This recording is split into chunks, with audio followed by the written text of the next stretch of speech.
नमस्कार। हर तस्वीर में कहानियां देख रहे हैं आप और मैं हूं आप सबके साथ अनूप। कोरोना के संक्रमण के बीच बेहद लापरवाही बरतने वाली तस्वीरें भी सामने आ रही है। राजधानी पटना के दीघा सब्जी मंडी पहुंचे लोग मास्क लगाए नजर नहीं आए। सोशल डिस्टेंसिंग की तो पूछिए ही मत। इन तस्वीरों के जरिए समझिए कि लोग कितने लापरवाह हो गए हैं।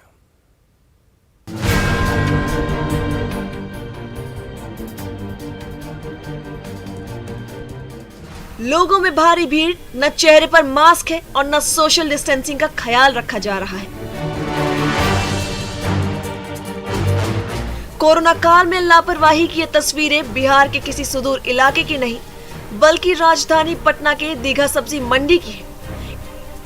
इन तस्वीरों पर फिर से नजर दौड़ाइए और समझिए कि लोग कैसे संक्रमण को आमंत्रित कर रहे हैं। सोशल डिस्टेंसिंग की खुलेआम धज्जियां उड़ाई जा रही है। न्यूज़ 18 के कैमरे में कैद इन तस्वीरों के बाद जब हमने वहां मौजूद लोगों से बात की तो जवाब देते नहीं सूझ रहा था। अभी एक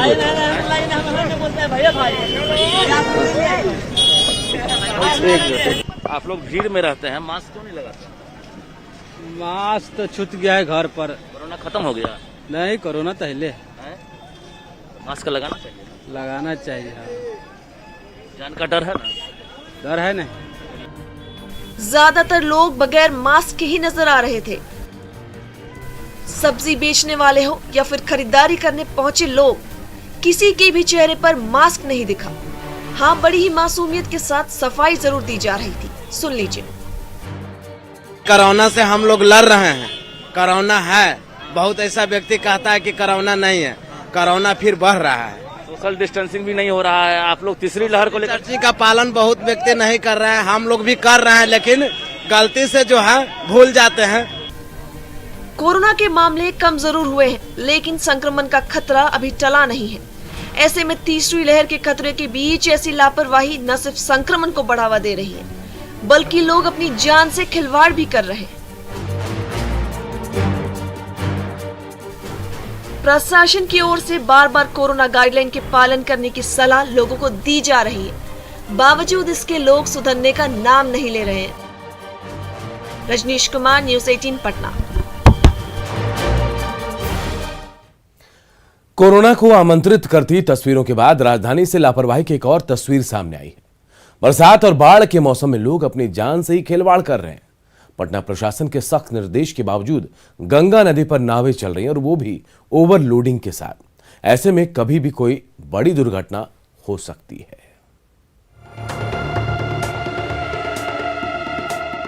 बिहार में तेज बारिश के चलते ज्यादातर नदियां खतरे के निशान से ऊपर बह रही हैं। कई इलाके बाढ़ प्रभावित हैं। राजधानी पटना में भी गंगा नदी उफान पर है। प्रशासन ने दियारा इलाके में नावों के परिचालन के लिए गाइडलाइन जारी की है।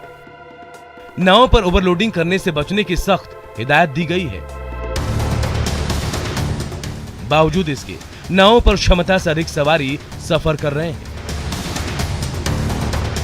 तस्वीरें पटना के दीघा घाट की है, जहां ऐसे दर्जनों नावों का परिचालन हो रहा है जिन पर ओवरलोडिंग होती है और लोग जान जोखिम में डालकर सफर करते हैं।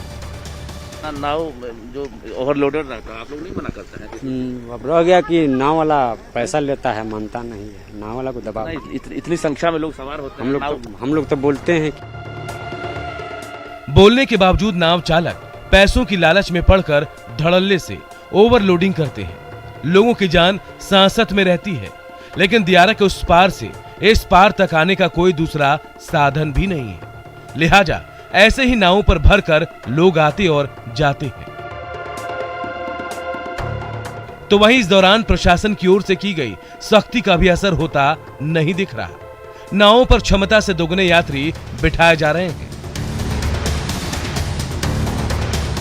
नदियों में उफान के बीच यदि कोई हादसा हो जाए तो इसका जिम्मेदार कौन होगा, इसे समझने की जरूरत है। रजनीश कुमार, न्यूज़ 18 पटना। बिहार में कई नदियां उफान पर हैं और कई इलाकों में बाढ़ का खतरा मंडरा रहा है। लोगों के घर बार डूब चुके हैं। खेत खलियान सब पानी में विलीन हो चुके हैं। नेपाल सीमा से सटे सीतामढ़ी के पुलिस चेकपोस्ट में भी पानी घुस आया है, जिससे वहां पुलिसकर्मियों को ड्यूटी करने में मुश्किलें हो रही हैं।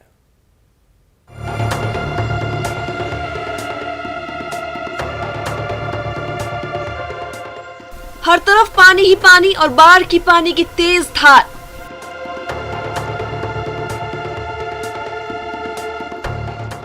ऐसे हालात इन दिनों बिहार के ज्यादातर इलाकों में देखने को मिल जाता है।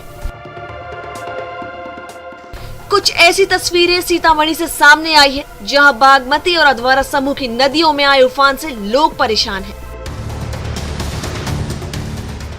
गांव के गांव पानी में डूब चुके हैं। नेपाल की सीमा से सटे सुरसुन प्रखंड के भीटा इलाके स्थित पुलिस चौकी में भी पानी घुस आया है, जिससे यहां तैनात जवानों को मुश्किल हालातों का सामना करना पड़ रहा है।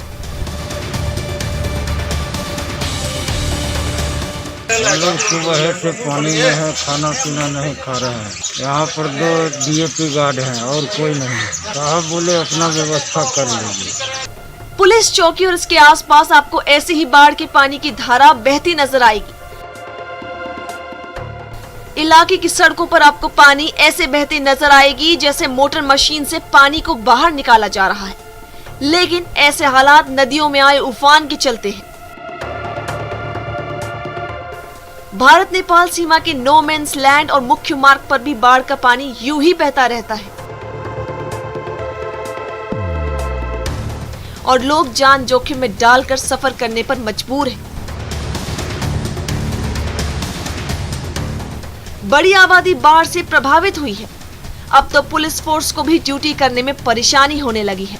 लोग बताते हैं कि ऐसी स्थिति पिछले कई दिनों से बनी हुई है, लेकिन प्रशासन की ओर से कोई ध्यान नहीं दे रहा है। राकेश रंजन, न्यूज़ 18 सीतामढ़ी। कटिहार में गंगा नदी की उग्रधारा उपजाऊ खेत और मैदान निगलती जा रही है। अपनी आंखों के सामने धरती मां की दुर्दशा देखकर किसानों की चिंता बढ़ गई है।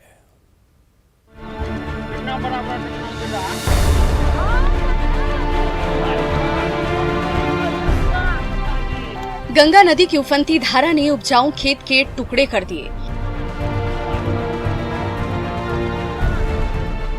उफनती धारा के वार से दरार चौड़ी हुई, चौड़ी और फिर चौड़ी और होती चली गई और देखते देखते जमीन का टुकड़ा गंगा की गोद में समा गया।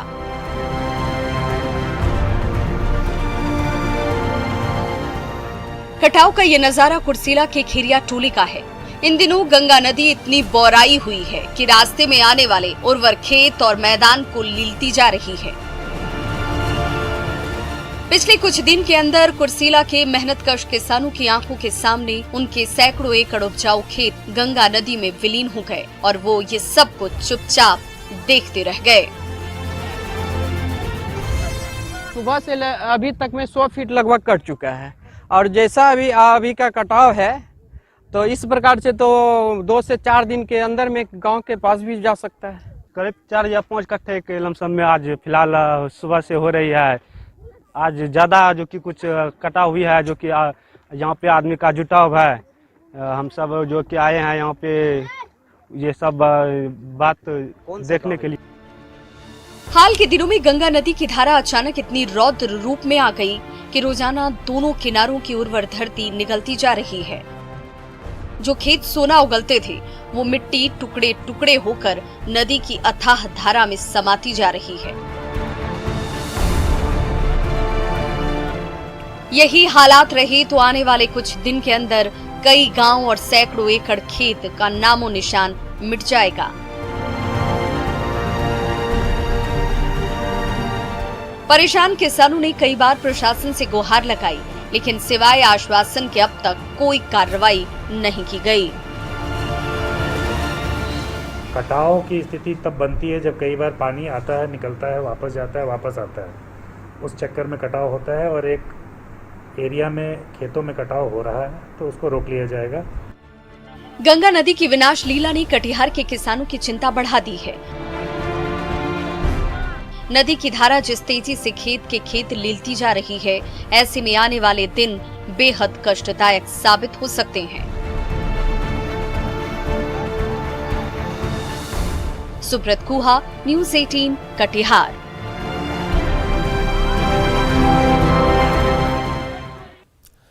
अब आपको दानापुर में हुए हादसे से आग लगने की 2 तस्वीरें दिखाते हैं। कैसे बिजली के ट्रांसफार्मर से पटाखे और फुलझड़ी की तरह आग निकलने लगी और कैसे सड़क हादसे के बाद पेड़ से टकराने पर गाड़ी में आग लगने से एक शख्स की जान चली गई। ये रिपोर्ट देखिए।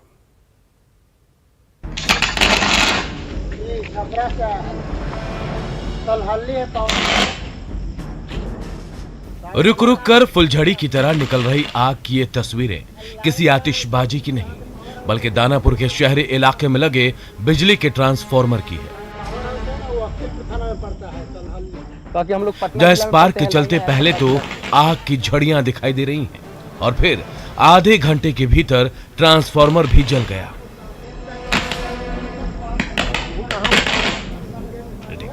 जहां स्पार्क के चलते पहले तो आग की झड़ियां दिखती रही और फिर आधे घंटे के भीतर ट्रांसफार्मर भी जल गया।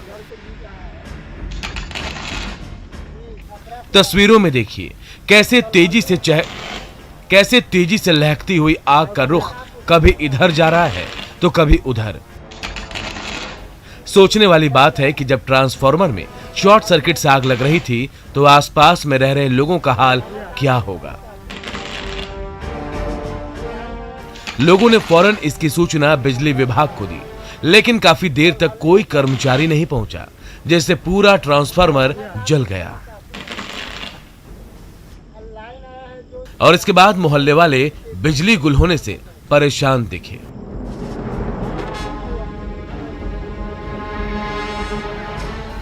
कुछ ऐसी ही तस्वीर दानापुर से सटे पालीगंज के रानी तालाब इलाके से आई। आपको दूर से उठ रहे आग का गुबार दिख रहा होगा। आप सोच रहे होंगे कि आखिर पेड़ों से घिरे इस रास्ते पर आग की लपटें क्यों उठ रही हैं? तो जान लीजिए, ये आग लगी है एक गाड़ी के पेड़ से टकराने से, जो सड़क हादसे के बाद हुआ। पेड़ से टकराने के बाद कार जलकर खाक हो गई। हादसे की चपेट में आने से बाइक सवार एक युवक की मौके पर ही मौत हो गई और एक शख्स बुरी तरह जख्मी हो गया। उसे अस्पताल में भर्ती कराया गया है, तो वहीं कार का चालक मौका देखकर फरार हो गया। पुलिस मामले की छानबीन में जुटी है। घायल था, उसको हम लोग हॉस्पिटल लाए हैं और जो दुर्घटनाकारित जो कार है वो आगे चल करके एक पेड़ है, वहाँ पेड़ में टकरा गई, जिसमें धुआं होने लगा और धुआं होने के बाद जस्ट 5 से 7 मिनट के अंदर ही उसमें ऑटोमेटिक आग लग गई। बार बार शिकायतों के बावजूद बिजली विभाग सुधरने का नाम नहीं ले रहा। ट्रांसफार्मर से शॉर्ट सर्किट और आग लगने की घटनाएं आए दिन सामने आती हैं, लेकिन विभाग है कि सुधरने का नाम नहीं ले रहा। जबकि दूसरी ओर सड़क हादसे में जली कार का सच क्या है, इसकी पड़ताल जारी है। अमरजीत शर्मा, न्यूज 18 दानापुर।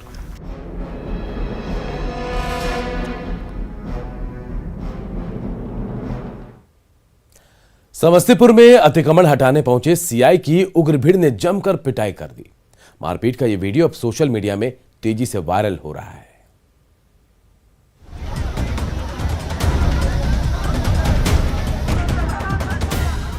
उग्र भीड़ से घिरे कल्याणपुर प्रखंड के सीआई सत्यनारायण पांडे पर अब शब्दों की बौछार हो रही है। एक के बाद एक लगातार आरोपों की झड़ी लगाई जा रही है। कभी कोई घूंसे बरसा रहा है तो कभी कोई थप्पड़ जड़ रहा है। ये नजारा है कल्याणपुर के चकमेहसी इलाके का। सीआई सत्यनारायण पांडे जब सरकारी जमीन से अवैध कब्जा हटाने पहुंचे तो आग बबूला ग्रामीणों ने उन्हें बंधक बना लिया और उन्हें गाड़ी से खींचकर धक्का मुक्की शुरू कर दी। गर्मागर्म बहस के दौरान अचानक माहौल इतना उग्र हो गया कि उग्र भीड़ ने सीआई की गर्दन पकड़ ली और बीच सड़क पर ही मारपीट शुरू हो गई। ग्रामीणों के उग्र हुजूम से घिरे सीआई पर एक के बाद एक मुक्के बरसते रहे। तभी पुलिस के जवान मौके पर पहुंचे और अधिकारियों ने भीड़ के चंगुल से सीआई को छुड़ाने की कोशिश की, लेकिन गुस्साई भीड़ सीआई को छोड़ने के लिए तैयार नहीं थी। जवानों के बीच बचाव के बीच ही उन पर लात और घूंसे बरसते रहे। आखिरकार घंटों की मशक्कत के बाद सत्यनारायण पांडे को भीड़ से बचाया गया। तब तक पिटाई से उनका बुरा हाल हो चुका था। बिहार में अधिकारियों पर हमले की ये कोई पहली घटना नहीं है। इससे पहले भी कई अफसर उग्र भीड़ के हत्थे चढ़ चुके हैं, लेकिन कल्याणपुर के सीआई की सरेआम पिटाई की ये वीडियो सोशल मीडिया पर तेजी से वायरल हो रही है। मुकेश कुमार, न्यूज़ 18 समस्तीपुर।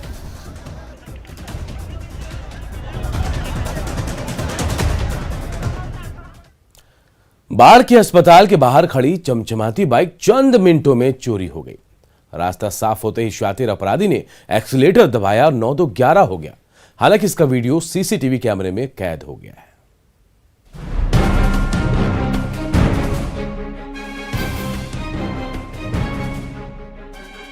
रात का समय है। मलाही पकड़ी की व्यस्ततम सड़क पर गाड़ियों की आवाजाही थमने का नाम नहीं ले रही। तभी एक मरीज अस्पताल के बाहर बाइक खड़ी करता है और अंदर चला जाता है। थोड़ी देर में वो फिर से वापस आता है और डिक्की में रखे दस्तावेज बाहर निकालता है। तभी उस सड़क से एक शख्स गुजरता हुआ नजर आ रहा है। बाइक का मालिक जैसे ही क्लिनिक के अंदर जाता है, थोड़ी देर पहले उस सड़क से गुजर रहा वही शख्स मुड़कर वापस आता है। जब तसल्ली हो जाती है कि उस पर किसी की भी नजर नहीं है, तो वो बाइक पर चाबी लगाता है और स्टार्ट होते ही एक्सीलरेटर दबाते हुए पलक झपकते यहाँ से रफू चक्कर हो जाता है। अस्पताल के बाहर लगे सीसीटीवी कैमरे में कैद इस शातिर चोर की हरकत जरा गौर से देखिए। दुस्साहसी बाइक चोर मौके की ताक में सड़क पर चहलकदमी कर रहा था। तभी उसकी नजर चमचमाती बाइक पर चली गई। जैसे ही रास्ता साफ नजर आया, हैंडल घुमाई और पल भर में वहां से ओझल। अस्पताल के बाहर चंद मिनटों में बाइक चोरी की ये वारदात हर किसी को चौंका रही है। कोरोना काल में बाढ़ शहर में बाइक चोरी का गैंग इतना ज्यादा सक्रिय हो गया है कि चाहे दिन का उजाला हो या फिर रात का अंधेरा, बिना किसी डर के एक के बाद एक बाइक और स्कूटी चोरी की घटनाएं बढ़ती जा रही हैं।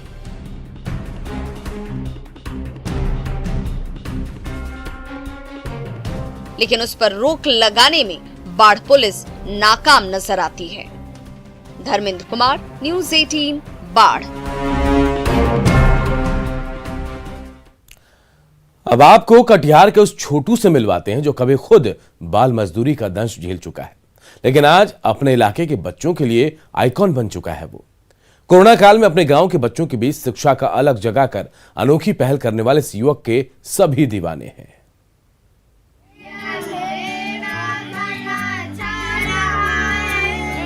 कभी कुदाल उठाने वाले हाथ आज कलम उठाकर बच्चों का भविष्य संवार रहे हैं। ये है मोहम्मद छोटू, जिसने खुद कभी बाल मजदूरी का दंश झेला है। कभी 2 जून की रोटी के लिए दर दर की ठोकरें खाने को मजबूर हुआ करता था, लेकिन आज ये अपने गांव के बच्चों को शिक्षित करने में जुटा है। नौनिहालों का भविष्य रच रहा है। हम बात कर रहे हैं कटिहार के इमामगंज के उस युवक की जो कभी खुद भी मजदूरी किया करता था, लेकिन आज इनकी तालीम से बच्चे कुछ करना चाहते हैं। इन लोगों के साथ और देखिए कैसे अपनी मातृभाषा में गुनगुना रहे नन्हे बच्चे हर किसी की आंखों का तारा बनना चाहते हैं। गांव में चल रही इस पाठशाला से कितने ही गरीब परिवारों के बच्चों का भविष्य संवर रहा है। छोटू की इस पहल से गांव के लोग काफी उत्साहित हैं। गरीबी की चलते ही चला गया दिल्ली जाने के बाद पकड़ा गया। पकड़ा जाने के बाद जो उसमें बाल इसमें लेके अनाथ आश्रम में लेके गया उसको, वहाँ ले जाकर के जयपुर में पढ़ाया लिखाया, पढ़ लिख के आया। तो यहाँ आगे जो है सोचा कि हम ही पढ़े लिख के आए हैं, तो बच्चे को मत भेजिए। कोई भी सब आदमी को समझा रहा है, सब बच्चे का माँ बाप। 2008 में छोटू दिल्ली जाकर बाल मजदूरी करने लगा, लेकिन बाद में उसे एनजीओ की मदद से जयपुर ले जाकर आश्रम में रखा गया। साथ ही उसे शिक्षित कर वापस उसके गाँव भेज दिया गया। अपने गांव आकर छोटू ने सबसे पहले यहाँ फैली अशिक्षा को दूर करने का फैसला किया और बच्चों को मुफ्त शिक्षा देनी शुरू कर दी। आज उसकी कक्षा में बच्चों की संख्या काफी बढ़ रही है। साथ ही ग्रामीणों में शिक्षा को लेकर जागरूकता भी। अपने इलाके में आइकन बन चुके इस युवा का सपना है कि उसके गांव के बच्चे भी भविष्य में बड़ी कंपनियों में नौकरी कर अपने जीवन को सफल बनाए। मेरे गांव में अभी सबसे ज्यादा अभी समझ लो कि बहुत कम 100 में से 10% लोग अभी पढ़े लिखे मेरे गांव में, वो भी 10वीं पास नहीं है, कोई 7वीं कोई 6ठी। तो मैं चाहता हूं कि जो आने वाला बच्चे का पीढ़ी है, मेरे से जो जितने भी नीचे का पीढ़ी है, वो सभी बच्चा शिक्षित हो, और मैं इसी के प्रयास में लगाऊंगा कि ये बच्चा शिक्षित होगा तो आने वाला इनका पीढ़ी बहुत उज्जवल होगा।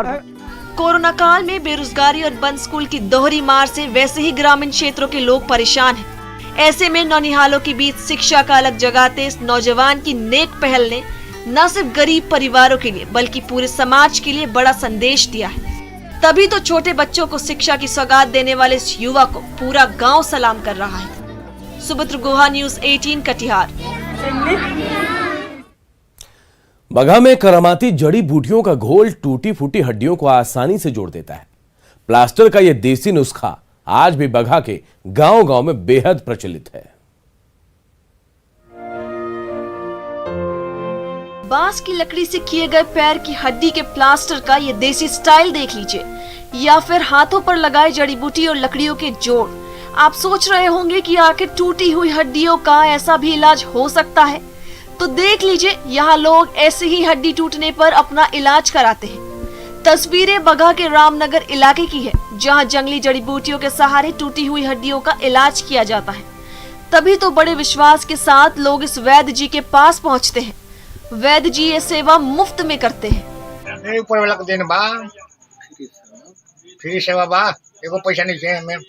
जड़ी बूटी से बनाला, गोली उली ना चली 5 दिन के बाद से गोली चलेगा। जड़ी बूटियों से किए गए इलाज में लोगों को अलग से कोई दवाई नहीं दी जाती है। मरीजों का भी कहना है कि उन्हें इस तरह से किए गए इलाज से काफी आराम मिलता है और टूटी हुई हड्डी जल्द जुड़ भी जाती है। बताई का भइल बरुआ जंगा टूटल रहल, हमी के एजा नहीं जाता, ये इलाज भइल जड़ी से हमी के ठीक बानी जा, दवा गोली नहीं की जगह खोइले दूसर। आज के आधुनिक युग में भी टूटी हड्डियों का इस तरह से इलाज होता है, कोई सोच भी नहीं सकता। लेकिन यह तस्वीर प्राचीन नुस्खे की याद जरूर दिलाती है। स्थानीय वैद्य जी अपनी निशुल्क सेवा के जरिए समाज की सेवा में जुटे हैं, तो उनके अनोखे प्रयोग से इलाके के ग्रामीण भी प्रभावित हैं और शहर के बड़े अस्पतालों को छोड़ दौड़े चले आते हैं रामनगर के वैद्य जी के पास।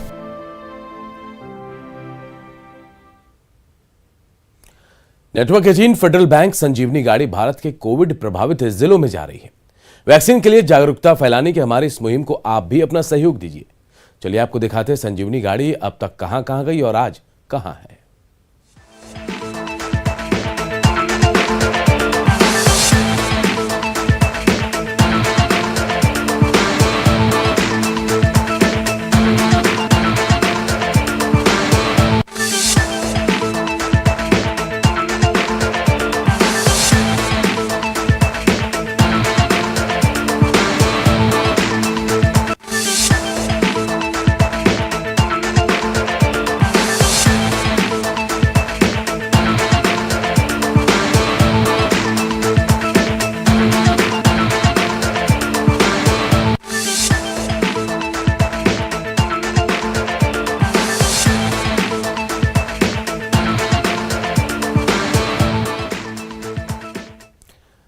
और मुझे दीजिए इजाजत। नमस्कार।